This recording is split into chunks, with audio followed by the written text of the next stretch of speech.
a square x taqsim etdi bo'linmadan ya'ni a darajasi x taqsim etdi bo'linmadan ayirma ketish formulasi bor. O'sha formulasini to'g'ri o'rganamiz. Buning uchun yana o'sha belgilashni qilamiz. A square x ni m logaritm a square y teng m deb olamiz.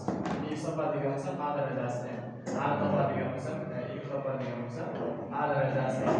Endi ikkalasini birga bo'laveramiz. Bo'ladigan bo'lsa x taqsim etdi teng a darajasi m taqsim a darajasi m. Bir xil asosiy noma'lumlarni bo'lishimiz uchun asosiy o'zgarishni yozadi. Darajalar ayriladi. M minus n.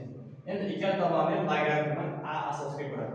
Logaritm a asosiga ko'ra x taqsim y teng logaritm a asosiga ko'ra a ning m minus n'si. M minus n'si. Teng. Hop, m minus n oldinga tushadi daraja. Oldinga tushadigan bo'lsa logaritm a asosiga ko'ra a hosil. Mana bu ifodamiz asosiy argument teng bo'lishi 1 ga teng. Bu m minus n chiqadi.